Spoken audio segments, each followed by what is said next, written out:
SIP is not an IP telephony protocol at all. Even though you know Asterisk, and Asterisk is a telephony platform, but SIP isn't. SIP might not even be the best telephony platform for you if all you want to do is telephony. But SIP is the first protocol really, the open standards protocol on the internet, that gives us real time. And when you build these networks, you have no idea on what's going to happen. The only thing you can do is stop assuming you have an idea. We saw the same when people were building broadband networks. They said, well, you know, I'll connect 50 apartments here in this building block with 10 megabit Ethernet, and I'll sell 10 megabit. And I have 20 megabit from the building out.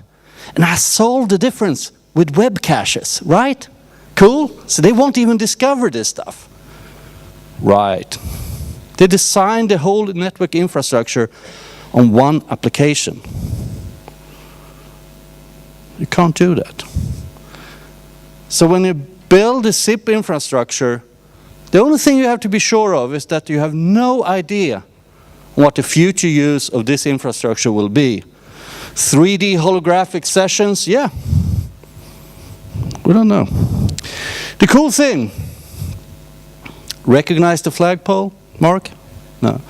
The cool thing is that working with Asterisk, you're in the middle of all these changes. Asterisk is a migration platform. We connect to the whole world of old stuff and new stuff. We're taking a PBX, which used to be an embedded system you bought with a lease agreement for 3 or 5 years or something, and we're turning that into an application in your network. We're opening up this world for guys like Jay who want to change everything all over again. But yeah, cool. A few years ago, and without Asterisk, it wouldn't even be here, touching telephony or professional telephony services. So in the middle of all these changes, Asterisk shines in a beautiful way. And going on with Asterisk, I have hot news for you. We changed Asterisk now, so you can actually set up calls without any audio at all. Isn't that cool? Finally, we can get rid of that, because most of the Asterisk guys hates being on the phone, except Mark, he's always on the phone. I mean, we love signaling. We love setting all the stuff up and dial plans and stuff, but actually talking? Yeah, cool.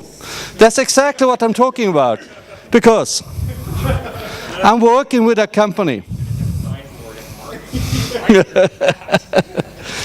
I'm working with a company that develops solutions for deaf and hearing impaired people.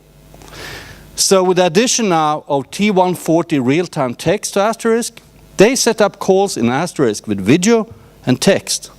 But for them, audio is just wasting bandwidth.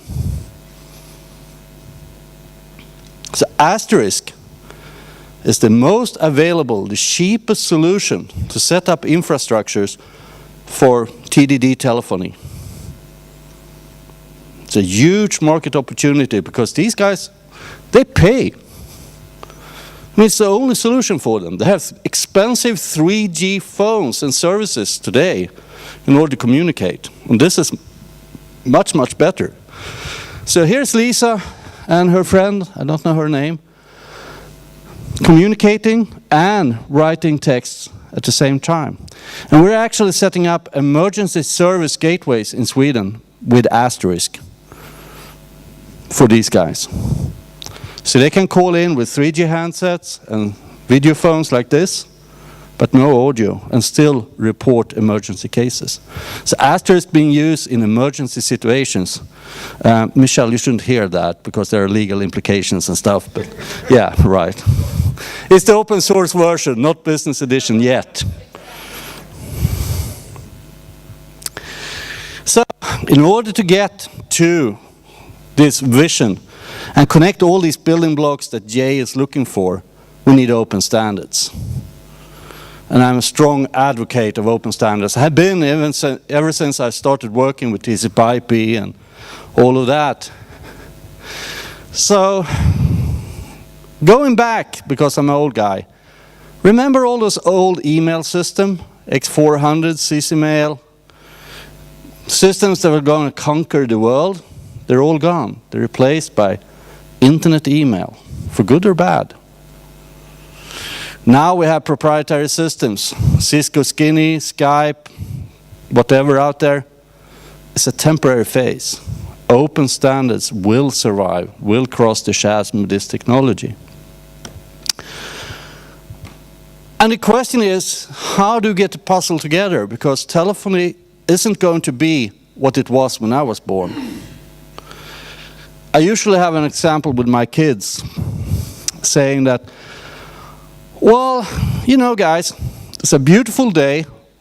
We only have 2 or 3 of those in Sweden in the summer, so we got to take care of them. I said, well, I have hamburgers in the freezer, so I'll grill hamburgers for you and all your friends. So call them and invite them, and I'll be the chef tonight. And they go away. After a few minutes, they come back and say, well, you know, Johanna was in, she's coming, but Lisa was gone, and he was gone, and these are coming. I said, well, how on earth do you know that? Because I'm standing here with a decked phone in my pocket. You haven't called them. And they look at me like, what?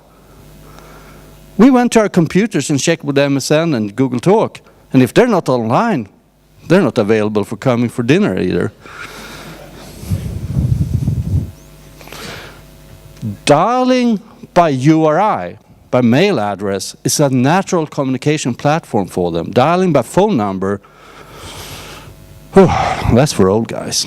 That's something they enter in their phone book as kind of a gateway problem, the phone numbers.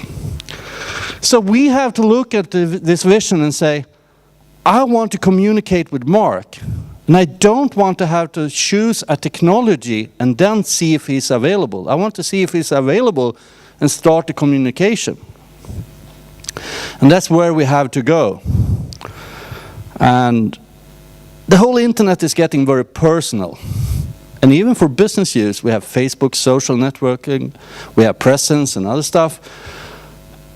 And looking at this, and looking at the service providers I spend my daily work with, building Asterisk and open source solutions, we need new service providers here.